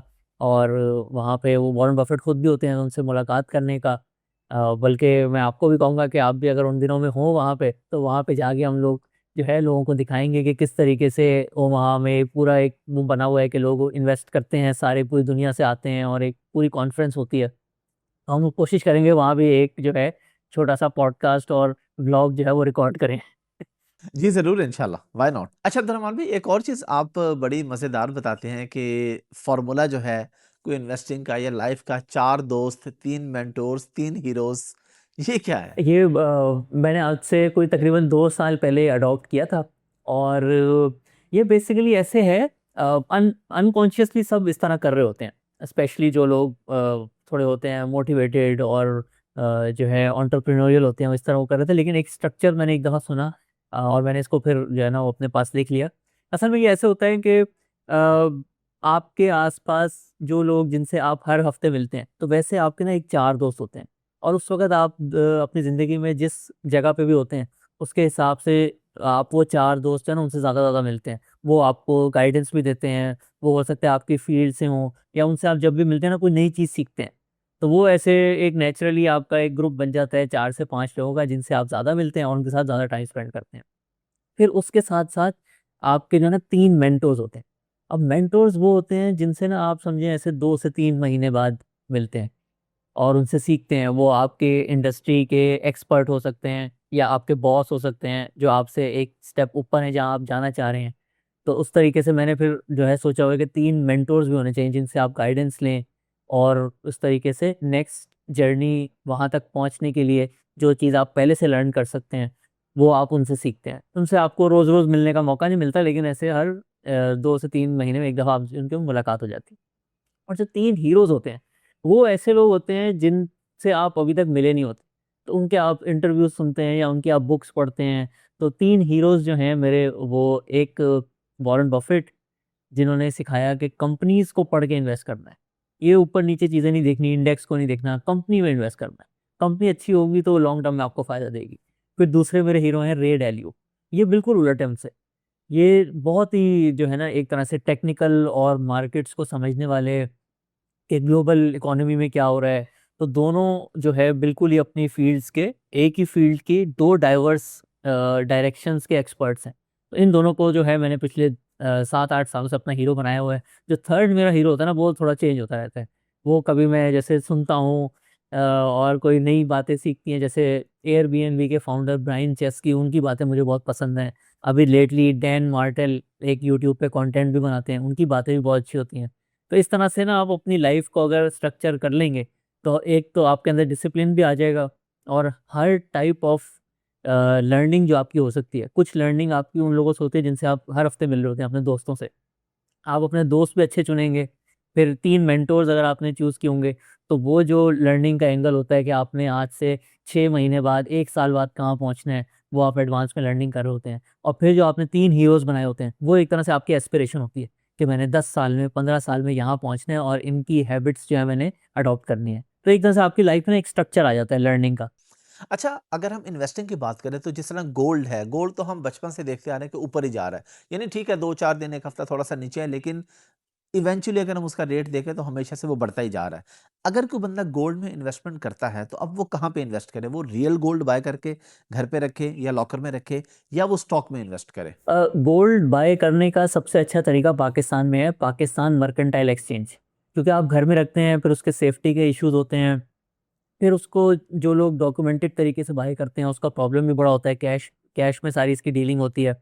सो पाकिस्तान मर्केंटाइल एक्सचेंज में आपको कस्टडी की भी प्रॉब्लम नहीं होती, और रोज़-रोज़ दुनिया में जो भी गोल्ड की प्राइस ऊपर-नीचे हो रही होती है, उसका प्रॉफ़िट आपको जो है वो मिल जाता है। तो सेम तरीके से जैसे स्टॉक एक्सचेंज के अंदर आपको एक बिज़नेस की ओनरशिप मिल गई डिजिटली, और आप उसके एक छोटे से पार्टनर बन गए, तो सेम चीज़ गोल्ड की जो है आप पर पाकिस्तान मर्केंटाइल एक्सचेंज के थ्रू कर सकते हैं। और फिर इसमें आपको ये भी प्रॉब्लम नहीं आती कि आपने लेट्स से ₹10,000 इन्वेस्ट करने हैं। अब ₹10,000 का तो गोल्ड आपको किसी दुकान से मिलेगा नहीं, तो इसमें आप फ्रैक्शनल ओनरशिप के थ्रू कम भी इन्वेस्ट कर सकते हैं। गोल्ड की आउटलुक भी काफ़ी अच्छी है, ये जो सारी दुनिया में जंगें और इस तरह की चीज़ें चल रही हैं, लेकिन लंबे अरसे पे देखें तो स्टॉक मार्केट हमेशा ज़्यादा प्रॉफिट देती है। अगर हम लास्ट 25 ईयर्स देखें तो हमारे इंडेक्स ने तकरीबन 110 टाइम्स 20 टाइम्स प्रॉफिट दिया है। इसी अरसे में गोल्ड डिस्पाइट इतनी ज़्यादा जो रैली हुई है पिछले 2-3 सालों में, ये 2001 के अंदर $275 का होता था और अब ऑलमोस्ट 5300 का है। तो इसको अगर रुपीज़ में कन्वर्ट कर लें, इसने आपको तकरीबन 85 टाइम्स प्रॉफिट दिया है। तो ये भी एक अच्छी एसेट क्लास है। और अगर आपने एक पोर्टफोलियो बना रहे हैं, उसके अंदर इंटरनेशनल स्टॉक्स भी हैं जो लोग बाय ले सकते हैं, पाकिस्तानी स्टॉक्स भी हैं, तो उसमें गोल्ड की भी कुछ जगह हो सकती है। गोल्ड जो है वो आपको सेफ्टी प्रोवाइड करेगा और स्टॉक्स जो हैं वो आपको एक तरह से ग्रोथ प्रोवाइड करेंगे। अब्दुलरहमान भाई, हमने काफ़ी डिटेल डिस्कशन की है, लोगों को काफ़ी नॉलेज मिलेगा, काफ़ी फ़ायदा होगा। जो लोग इस तरफ आना चाह रहे हैं वो यकीनन आपसे रब्ता भी कर लेंगे। डिस्क्रिप्शन में और कमेंट सेक्शन में आपके पास इनकी डिटेल्स भी आ रही हैं, इनकी वेबसाइट की, इनके कॉन्टैक्ट नंबर वगैरह, आप लोग इनसे रब्ता कर सकते हैं। लेकिन मुझे ये बताइए कि कोई ऐसी चीज़ जो आप समझते हो कि हमने डिस्कस नहीं की या बहुत इंपॉर्टेंट है, वो प्लीज़ बताइएगा मुझे। आई थिंक हमने काफ़ी ज़्यादा चीज़ें डिटेल में डिस्कस की। सबसे इम्पोर्टेंट चीज़ फिर से रिएटरेट करूँगा, बहुत ज़्यादा अकाउंट्स खुल रहे हैं, नए लोग आ रहे हैं, लोगों का माइंड बिल्कुल सही जगह आ रहे हैं, आप सही जगह आ रहे हैं, ऐसा नहीं है कि आप गलत जगह पे आ रहे हैं। ये चीज़ आपको लॉन्ग टर्म में बहुत ज़्यादा जो है ना कंपाउंडिंग करके देगी। लेकिन आपने अपने डिसिप्लिन को भी इंटैक्ट रखना है और वो डिसिप्लिन यही है कि एक लेवरेज से दूर रहना है, ये हमने बहुत इंपॉर्टेंट बात की। और दूसरा वो जो top of the town companies जो अनाउंसमेंट्स पे चल रही होती हैं, उससे बहुत दूर रहना है। हिस्ट्री में पाकिस्तान में देखें इतना अच्छा इंडेक्स का रिटर्न है, लेकिन जब लोगों से बात करें तो वो कहते हैं हमारा स्टॉक मार्केट का एक्सपीरियंस अच्छा नहीं था। उसकी यही 2 वजह हैं, या उन्होंने लेवरेज लेके काम किया और वो जो है गलत टाइम पे एंटर होके मार्केट नीचे गई और उनको जो है अपना पूरा सरमाया उनका डूब गया, या फिर उन्होंने अपनी मर्ज़ी की कोई छोटी-मोटी कंपनी में जाके इन्वेस्ट किया और सारे पैसे उसी में लगा दिए। ये दोनों चीज़ें आपने नहीं करनी। ये आई थिंक सबसे इम्पोर्टेंट चीज़ है इस हमारी डिस्कशन की। और दूसरी एक चीज़, इम्पोर्टेंस ऑफ टेकिंग एक्शन। बहुत ज़्यादा लोग जो है ना पॉडकास्ट सुनते हैं, फिर उसके बारे में सोचते हैं, लेकिन कहीं न कहीं जो दूसरी कामों में मसरूफ़ हो जाते हैं। तो इस पे ना आपने एक्शन ज़रूर लेना है। मेरा एक बड़ा फ़ेवरेट कोट है एरिस्टोटल का, "the purpose of gathering knowledge is to take action, merely gathering knowledge serves no purpose." तो अगर तो आपने आज भी देखा, समझा, लेकिन एंड में एक्शन नहीं लिया तो फिर कोई फ़ायदा नहीं होगा। तो थोड़ा-सा एक्शन लें। अगर कोई घबराहट है आपके माइंड में, उसको क्लियर करें। और अगर आप किसी कंपनी के बारे में मज़ीद इन्फॉर्मेशन जानना चाहते हैं कि वो क्या करती है, वो चीज़ आपको घबराहट देती है, तो आप हमारे यूट्यूब चैनल पे जाके उस कंपनी की वीडियो मोस्ट प्रॉब्ली अवेलेबल होगी, वो देखें, अकाउंट ओपन करवाएँ और थोड़ी-थोड़ी इन्वेस्टिंग जो है वो स्टार्ट करें। अच्छा, आप बहुत बात करते हैं फाइनेंशियल लिटरेसी की, तो अगर आप सादा अल्फाज में हमारी ऑडियंस को बता सकें कि what is financial literacy and how to get yourself trained? अच्छा, फाइनेंशियल लिटरेसी बेसिकली है कि दुनिया में फाइनेंसेस की इम्पोर्टेंस बहुत है। आपको ये जान के बहुत ज़्यादा लोगों को हैरानी होगी कि अभी रिसेंटली जिस तरह की दुनिया चल रही है, एक रिसर्च हुई थी जिसमें लोगों के माइंड में जो थॉट्स चल रहे हैं, उसको देखा गया कि लोग किस बारे में सोच रहे हैं। तो जो सबसे ज़्यादा परेशानी वाली बात टॉप 3 में वो आया फाइनेंशियल स्ट्रेस। ये दुनि लोगों को इनकम कहाँ से आएगी या आ गई है तो उसको कहाँ लगाना है, उससे रिलेटेड इतना ज़्यादा लोग सोचते हैं डे टू डे बेसिस पे कि ये टॉप 3 थॉट्स में आता है। तो इस वजह से जब आप फाइनेंशियल लिटरेसी समझ लेते हैं, उसके डिफरेंट एंगल्स होते हैं, बजटिंग भी आ जाती है उसके अंदर, सेविंग करनी कैसे है। बहुत ज़्यादा लोग अच्छा अर्न कर रहे होते हैं, जैसे आईटी में भी लोगों की लाखों में तनख्वाह होती है, लेकिन कहीं न कहीं कुछ प्लान ही नहीं होता, एंड में महीना ख़त्म होता है तो कुछ भी नहीं बचता, तो बजटिंग भी उसमें आ जाती है। फिर एक दफ़ा जब आपके पास सेविंग हो गई, फिर उसको लगाना किधर है? डिफरेंट एसेट क्लासेस के बारे में असल में ना हर 1-2 सालों में कभी कोई चीज़ बढ़ रही होती है, कभी कोई चीज़ बढ़ रही होती है, तो जब आपको ये नॉलेज नहीं होती कि लॉन्ग टर्म में कौन-सी चीज़ सेफ़ है और कौन-सी चीज़ मुझे ज़्यादा फ़ायदा देगी, तो आप हमेशा उस चीज़ में चले जाते हैं जिसने पिछले 1-2 साल में ज़्यादा प्रॉफ़िट दिया होता है, अब फिर आपका नुकसान हो जाता है। तो पैसे कमाना और फिर उसको आगे कंपाउंड करना, एक पूरा सेफ्टी नेट बनाना, एक इतनी सेविंग्स जो है एक्यूमुलेट कर लेना कि आप सेफ फ़ील करें कि मेरी जॉब चली जाए या कोई इमरजेंसी खर्चा आ जाए, या फिर ये जो मेरी सेविंग हो गई है, इसी पे जो मुझे प्रॉफ़िट आता रहता है, उसी से मैं अपनी ज़िंदगी गुज़ार लूँ। इस सारी चीज़ों को कहते हैं फाइनेंशियल लिटरेसी, कि आपको ये जो पूरा फाइनेंस का सिस्टम है दुनिया का, और आपने किसके साथ पार्टनरशिप करनी है और अपने आप को कैसे प्लेस करना है इस पूरी दुनिया में, ये आप सीख जाएँ। इसको कहते हैं फाइनेंशियल लिटरेसी। और इसको सीखने के यूट्यूब पे कंटेंट देखें, बजटिंग से रिलेटेड बहुत अच्छी वीडियोज़ अवेलेबल हैं, इन्वेस्टिंग से रिलेटेड बहुत अच्छी वीडियोज़ अवेलेबल हैं। और फिर अगर आपको लगता है कि आपके पास अच्छी सेविंग्स एक्यूमुलेट हो गई हैं और मैं कोई गलती नहीं करना चाहता, मैं एक स्ट्रक्चर्ड लर्निंग करना चाहता हूँ, तो फिर जो है बहुत सारे लोग इसको सिखाते भी हैं, हम लोग भी सिखाते हैं, इन्वेस्टिंग मास्टर क्लास में भी सिखाते हैं, एडवाइजरी सर्विसेज में भी सिखाते हैं। तो आपकी जो भी नीड्स हैं उसके हिसाब से आप स्ट्रक्चर्ड लर्निंग की तरफ भी जा सकते हैं। अच्छा अब्दुलरहमान भाई, आपको क्या चीज़ इस तरफ लेके आई थी कि आपने, और क्या ये आपका फुल टाइम यही काम है या आप इसको पार्ट टाइम कर रहे हैं और फुल टाइम आप कुछ और करते हैं? नहीं, ये मेरा बिल्कुल फुल टाइम काम है, और मेरा तो बिल्कुल बल्कि पैशन ही है। हम लोग का अपना फैमिली बिज़नेस भी होता था जिसको छोड़ के मैंने सोचा कि ये चीज़ मुझे बहुत ज़्यादा अट्रैक्ट करती है और इसमें जो है ना मैं करियर एक बनाना चाहता हूँ। तो पैशन भी मिल गया, तो इसने बहुत ज़्यादा मुझे मोटिवेट किया। और फिर जैसे मैंने आपको अभी थोड़ी देर पहले बताया कि जो सक्सेस स्टोरीज़ हम लोगों की बन रही हैं और उनकी लोगों की लाइफ़ चेंज हो रही है, उसने भी मुझे बहुत ज़्यादा मोटिवेशन दी। तो लोग जब आके बताते हैं कि हम लोग जो है अब अपना हमारा फाइनेंशियल स्ट्रेस कम हो गया है, हम फाइनेंशियली फ्री फ़ील करते हैं और हमने जो टारगेट्स बनाए हुए थे वो अचीव हो गए हैं, आपने हमारी जो है उसमें हेल्प की, तो वो बहुत ज़्यादा जो है ना मोटिवेशन देता है। आपको खुद भी, आप एक टीचर हैं, आप समझ सकते हैं कि जब आपके स्टूडेंट्स आके आपको कहें कि हमें आपके इससे बहुत ज़्यादा फ़ायदा हुआ। बल्कि हमारे इन्वेस्टिंग मास्टर क्लास बहुत सारे लोग करके अब सोशल मीडिया इन्फ्लुएंसर्स बन गए हैं। जैसे पहले मैं ट्विटर पे थ्रेड्स लिखता होता था कंपनी के बारे में, तो पिछले 1 साल में हमारे इन्वेस्टिंग मास्टर क्लास के स्टूडेंट्स जो हैं, वो बिल्कुल वही रोल जो है अदा कर रहे हैं। तो वो देख के बड़ा खुशी होती है कि जिस मिशन पे मैं निकला था, उस पे अब और लोग भी जो है मेरे साथ जॉइन हो गए हैं।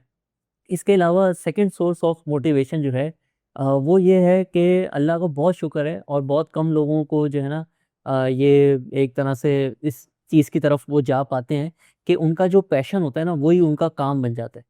यानी कि उनकी जॉब और पैशन जो है अल्लाह उनको मौका देता है कि वो अपने पैशन को अपनी जॉब बना लें। तो आज से 5-6 साल पहले मैं अकेला बैठ के जो है सारी रिसर्च करता होता था, कोई नहीं होता था टीम में। अब जो है अल्हम्दुलिल्लाह सेम काम करने में टीम भी है और इतनी ज़्यादा हमारी कम्युनिटी भी है, तो उसमें भी बहुत ज़्यादा मज़ा आता है। लेकिन मुझे खुद भी अकेले बैठ के ये काम करने में मज़ा आता है, ये चीज़ जो है ना मुझे पैशन देती है। तो डेली रूटीन से जो एक तरह से आप यूटिलिटी डिराइव कर रहे होते हैं, वो भी एक सोर्स ऑफ मोटिवेशन है।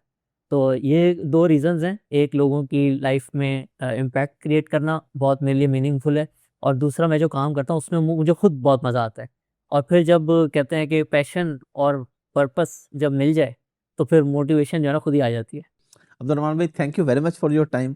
लास्ट पे क्या मैसेज देंगे पब्लिक को? मैं मैसेज ये देना चाहूँगा हमारे जितने यूट्यूब के वैल्यू इन्वेस्टिंग के कम्युनिटी मेंबर्स हैं, या जो हमारी कंपनी के डिफरेंट स्ट्रक्चर्ड लर्निंग के मेंबर्स हैं, मैं उनको बताना चाहूँगा कि हम इस मिशन में आपके साथ हैं और हम सब मिल के पाकिस्तान में जो फाइनेंशियल लिटरेसी का काम कर रहे हैं, उससे जो है इंशाल्लाह सबको बहुत ज़्यादा फ़ायदा होगा। ये कंपनी हमारी जो है आपकी बदौलत ही है, और हम पूरी कोशिश करते रहेंगे जिस तरीके से 2025 में वैल्यू प्रोवाइड की है through the YouTube channel, through our structured learning, वो 2026 में भी उसी तरीके से करते रहें। और जो एक एम है कि हर पाकिस्तानी के मोबाइल में जो है वो इन्वेस्टिंग की ऐप हो, वो हम इंशाल्लाह जो है वो अचीव करेंगे। इसके साथ-साथ जैसे मैंने अभी बताया कि एक्शन लेने में जो पेन पॉइंट्स आपके माइंड में आ जाते हैं, उसको एड्रेस करें। तो फर्स्ट मेरा जो मैसेज था उन लोगों के लिए था जो ऑलरेडी स्टार्ट कर चुके हैं, और जो लोग अभी तक स्टार्ट नहीं कर सके, वो एक पेपर पे लिखें कि क्या घबराहट है जो आपको अभी तक रोके हुए है। अगर वो कंपनी से रिलेटेड है तो आपने उसकी वीडियोज़ देखनी है और समझना है। अगर वो इससे रिलेटेड है कि पाकिस्तान में तो बहुत अनसर्टेनिटी होती है और इधर लॉन्ग टर्म में अच्छे प्रॉफिट नहीं बनते, तो वो हमने आज बहुत डिटेल में डिस्कस किया। अगर आपकी घबराहट इससे रिलेटेड है कि आपके घर वाले आपको कहते हैं कि नहीं इसमें तो इतना अच्छा रिजल्ट नहीं आता स्टॉक मार्केट में, तो उनको आप जो है डेटा दिखाएँ कि डेटा तो झूठ नहीं बोलता, डेटा दिखा रहा है कि आपको इतना ज़्यादा प्रॉफिट हुआ है लंबे अरसे पे। तो अपने पेन पॉइंट को एड्रेस करें और एक्शन लें, ये मेरा मैसेज होगा। Thank you very much.